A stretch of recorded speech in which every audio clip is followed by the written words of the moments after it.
ચાર એવા પરિબળો કહી દઉં જે આપણી મેન્ટલ હેલ્થને સૌથી વધારે ઈજાગ્રસ્ત કરે છે. મોડર્ન લાઈફના 4 બિગ ઓબ્સ્ટિકલ્સ.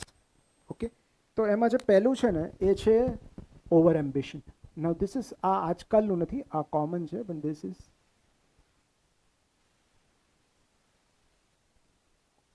Over ambition.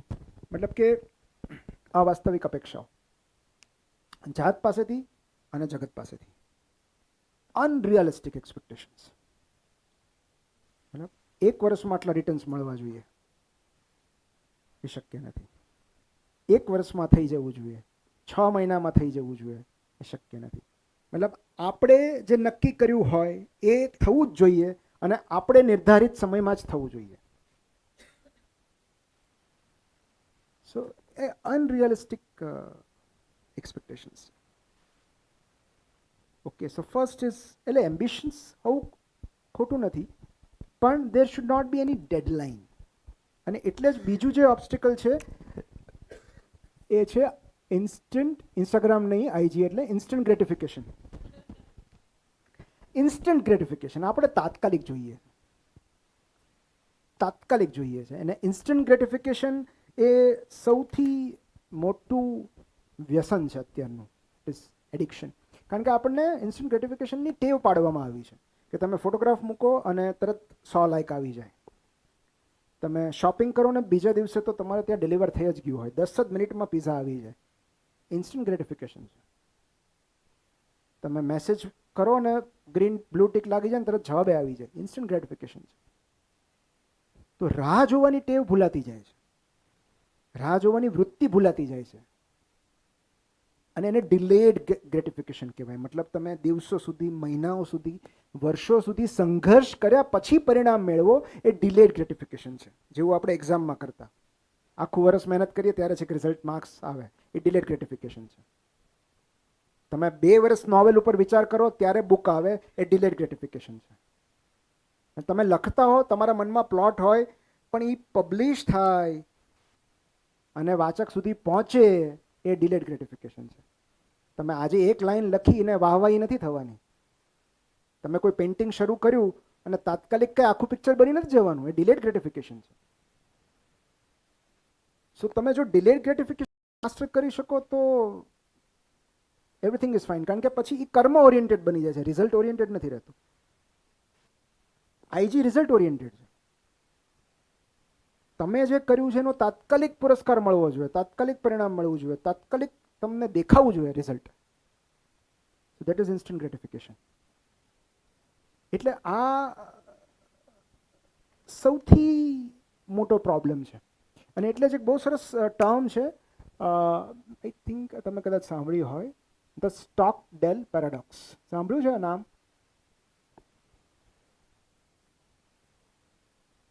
આ સમજવા જેવું છે, Stockdale paradox. This is very important. જેમ સ્ટોકડેલ કરીને એક સૈનિક હતા અમેરિકાના, અને જ્યારે અમેરિકા અને વિયેતનામ વચ્ચેનું યુદ્ધ થયું ત્યારે એમનું જે જેટ હતું એ જેટ ઉડાવતા હતા અને એમનું જેટ તોડી પાડવામાં આવ્યું દુશ્મન દેશ દ્વારા, એટલે વિયેતનામ દ્વારા. અને એમણે એમની ફ્લાઇટમાંથી ઇજેક્ટ કરવું પડ્યું, જે અભિનંદનને કરવું પડ્યું હતું સેમ વે. અને જેવું એમણે ઇજેક્ટ કર્યું, પેરાશૂટ ખોલ્યું, એમને ખબર પડી કે હું દુશ્મન દેશની છાવણીમાં પ્રવેશી રહ્યો છું. રાઈટ?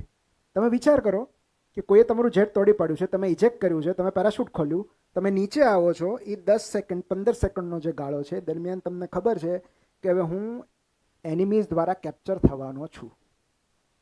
પછી કેવું વર્તન થશે એની તમે કલ્પના કરી શકો છો. ઓકે, અભિનંદન વોઝ લકી કે બહુ જ ટૂંકા સમયમાં ભારત પાછા આવી ગયા. પણ સામાન્ય રીતે એવું થતું નથી, કારણ કે એ જે એને પ્રિઝનર ઓફ વોર કહેવાય, તો એ જે યુદ્ધ કેદી હોય એના પછી નિયમો પછી ઘડાયા. પહેલા તો અમાનવીય વર્તન થતું, તમે કલ્પના ન કરી શકો એવું વર્તન થતું, એવો જુલમ, અત્યાચાર. તો આ ત્યારના સમયની વાત છે, લગભગ ઇટ વોઝ 1970, હું ભૂલતો ન હોતો. તો એ જ્યારે એ નીચે ઉતરતા હતા, when he was in the parachute and he was coming down, ત્યારે એમણે જાતને એક વચન આપેલું કે વધી વધીને 5 થી 7 વર્ષ હું એક એવા વિશ્વમાં પ્રવેશી રહ્યો છું જ્યાં 7 વર્ષ સુધી મારે જુલમ, અત્યાચાર, વેદના અને પીડા સહન કરવાની છે. આઈ કેનોટ એક્સપેક્ટ એનીથિંગ એલ્સ. મારી સાથે અમાનવીય વર્તન થશે, બટ આઈ વિલ સર્વાઈવ. અને થયું એવું છે. જેવાય નીચે આવ્યા એમને કેપ્ચર કરી લેવામાં આવ્યા, યુદ્ધ બંદી બનાવી દેવામાં આવ્યા. એન્ડ હી વોઝ ટોર્ચર્ડ લાઈક હેલ, બહુ જ ખરાબ રીતે. અને ખાલી એક નહોતા, આવા ઘણા બધા પ્રિઝનર્સ હતા કે જેમની સાથે અમાનવીય વર્તન થયું અને એમને ત્યાં પૂરી રાખવામાં આવ્યા, એમને ગુલામ બનાવવામાં આવ્યા, જુલમ કરવામાં આવ્યા. અને ખાલી ફિઝિકલ એબ્યુઝ નહીં, સેક્સ્યુઅલ એબ્યુઝ એન્ડ એવરીથિંગ. અને ફાઇનલી 7 વર્ષ પછી એમને મુક્ત કરવામાં આવ્યા. જ્યારે એમનો ઇન્ટરવ્યૂ લેવામાં આવ્યો ત્યારે ઇન્ટરવ્યુઅરે એમને પૂછ્યું કે એવું કોણ હતું જે સકમ થઈ ગયું, જે મરી ગયા, જે બહાર ના આવી શક્યા, જે જુલમને સરેન્ડર થઈ ગયા અને દે ડાઈડ વિધિન ધ કેમ્પ. અને એમનો એક જ જવાબ છે, આપણને વિચાર તો કરી મૂકે છે. અને એમણે એક જ વર્ડમાં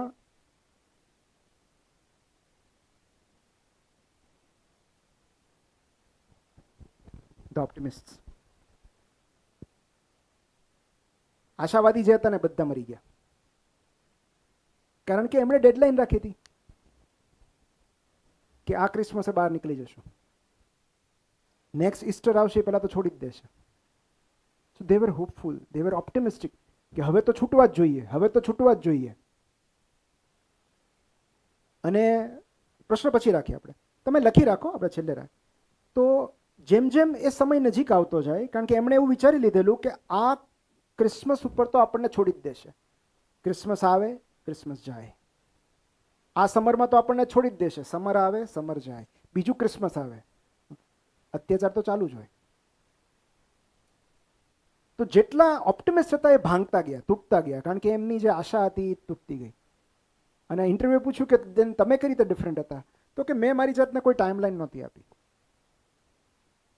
મને અંતમાં શ્રદ્ધા હતી કે હું છેલ્લે જીવતો બહાર નીકળીશ.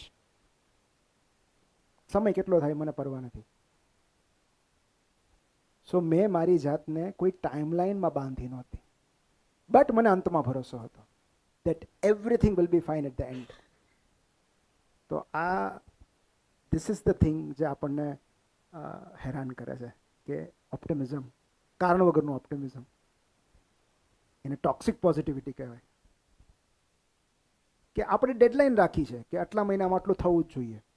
સો you work, you be ambitious, but there should be no timeline. 5 વર્ષે લાગે, 7 વર્ષે લાગે, 10 વર્ષે લાગે, અને ધાર્યા કરતાં હંમેશા વધારે જ સમય લાગે છે ઓલવેઝ.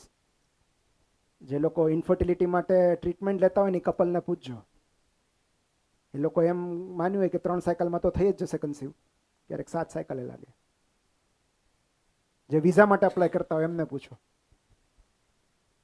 જે કોઈ એવા સાયન્ટિસ્ટ હોય જે ડ્રગ અપ્રુવલ માટે પ્રયત્ન કરતા હોય કે ભાઈ માર્કેટમાં ડ્રગ આવે, ધાર્યા કરતાં વધારે સમય લાગે છે ઓલવેઝ. સો આપણી કોઈ ડેડલાઇન એમાં કામ નથી આવતી, એમાં યુનિવર્સની ડેડલાઇન અલગ જ હોય છે. સો બેસ્ટ એ છે કે ડેડલાઇનમાં શું કામ બાંધવું છે. There should be no instant gratification. I will keep working till I achieve the result. Okay, એક બહુ સરસ વાર્તા છે કે એક ગામમાં એક ફકીર હતો. અને એ ફકીર એટલા માટે ખાસ હતો કારણ કે ફકીર જ્યારે જ્યારે નૃત્ય કરે ને, ડાન્સ કરે ને, ત્યારે વરસાદ આવે ગામમાં. અને ગામના લોકો એનાથી બહુ પ્રભાવિત થયેલા. તો જ્યારે જ્યારે ગામમાં ચોમાસું લંબાય, વરસાદ ન આવે, દુષ્કાળ જેવું લાગે, ત્યારે લોકો ફકીરને બોલાવે. ફકીર નૃત્ય કરે, ડાન્સ કરે ને વરસાદ આવે. બધાને બહુ નવાઈ લાગતી, પણ દર વખતે આવું જ થતું. અને ત્યારે એ ગામ ધીરે ધીરે પ્રગતિ કરતું ગયું. એમાંથી કેટલાક લોકો બહાર ભણવા ગયા, બહાર ભણી ને જ્યારે ગ્રેજ્યુએટ થઈને પાછા આવ્યા ત્યારે એમણે આનો વિરોધ કર્યો કે ભાઈ અમે આટલું બધું શિક્ષણ લઈને આવ્યા છીએ અને હજી તમે આ જ માન્યતાને અનુસરો છો, હજી તમે આ અંધશ્રદ્ધામાંથી બહાર નથી આવ્યા. તો ગામના લોકો કે પણ થાય છે તો એવું જ, એટલે આપણે માનીએ છીએ. તો કે જો ફકીરના નૃત્ય કરવાથી વરસાદ આવતો હોય તો અમારા નૃત્ય કરવાથી પણ વરસાદ આવવો જોઈએ. આની પાછળ કોઈ સાયન્સ જ નથી, બરાબર? તો કે ગોઠવો કોમ્પિટિશન. વરસાદ નથી આવ્યો ને આ વર્ષે, જોઈએ તો એ 3-4 જે યુવાનો હતા જેવું ક્લેમ કરતા હતા કે ફકીરના નૃત્ય કરવાથી વરસાદ નહીં આવે, એમને સ્ટેજ પર બોલાવવામાં આવ્યા અને એમણે નૃત્ય શરૂ કર્યું. 2 કલાક, 3 કલાક, 6 કલાક, છેવટે થાક્યા અને બેસી ગયા કે વરસાદ તો આવ્યો નહીં. પછી ફકીરને બોલાવવામાં આવ્યો. ફકીરે પોતાનું નૃત્ય શરૂ કર્યું. 6 કલાક, 8 કલાક, 12 કલાક, 18 કલાક, 3 દિવસ સુધી નાચ્યો. ચોથા દિવસે વરસાદ આવ્યો અને યુવાનોએ પૂછ્યું કે ભાઈ આનું રહસ્ય અમને કહો. અને ત્યારે ફકીરે જવાબ આપ્યો કે ફરક એટલો જ છે કે તમે વરસાદ આવે એ માટે ડાન્સ કરતા હતા, હું વરસાદ આવે ત્યાં સુધી ડાન્સ કરતો હતો.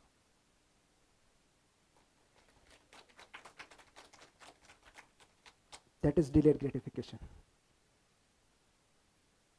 લક્ષ્ય પ્રાપ્ત ન થાય ત્યાં સુધી મંડ્યા રહો. લક્ષ્ય ક્યારે પ્રાપ્ત થશે ખબર નથી, but keep working.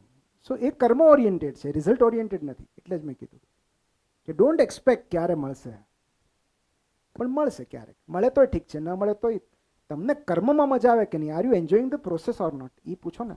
That is the main thing. So delayed gratification, એટલે આ બેમાં જ આપણે હારી જઈએ છીએ.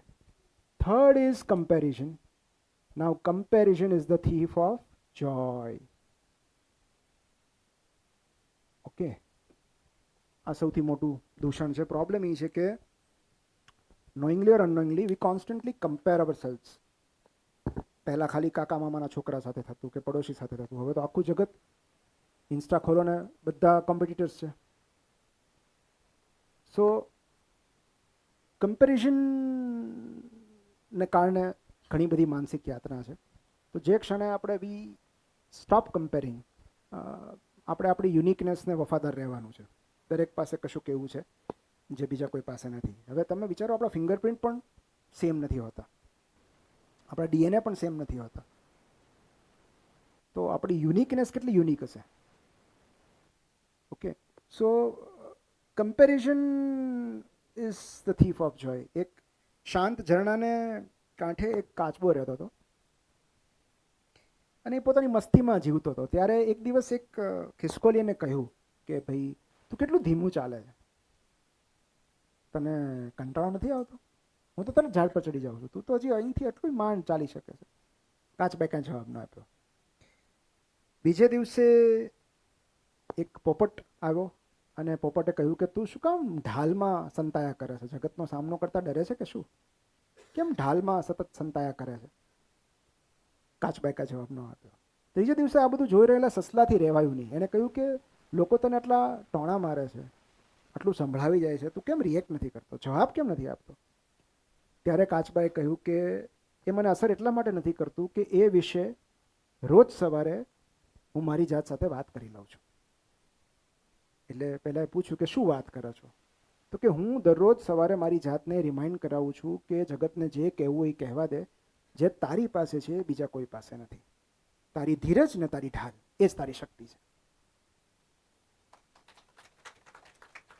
ઓકે, તો અને એકચ્યુઅલમાં કે ઇન્ટુ ધ શેલ કોણ જઈ શકે? કાચબો. ઇન્ટ્રોસ્પેક્ટ ખાલી કાચબો જ કરી શકે છે, જે અંદર જાય છે. તો પોતાની ગતિએ આગળ વધવું એ સૌથી મોટી મોજ છે. એને જોગાયોગ કહેવાય, joy of going at your own pace. Joy of going at your own Paes.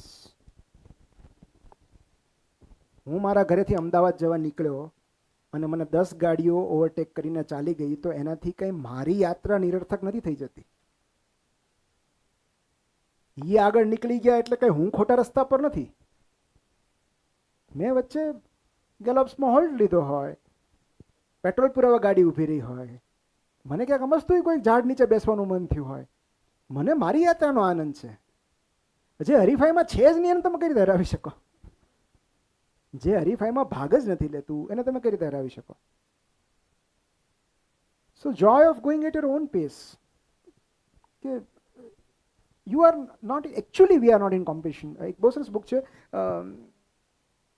0 to 1, Peter થિલની 0 to 1. અને જે બિઝનેસમેન છે, એન્ટરપ્રેન્યોર્સ છે, એમણે તો ખાસ વાંચવું જોઈએ કે તમે તમારા બિઝનેસને કઈ રીતે યુનિક બનાવી શકો, how you can escape the competition. 0 to 1. કે બાકીના 10 લોકો જે કરે છે તમે કરશો તો તમે કોમ્પિટિશનમાં જ છો. તમે કોમ્પિટિશનમાંથી એસ્કેપ કઈ રીતે કરી શકો? You have to encash your uniqueness.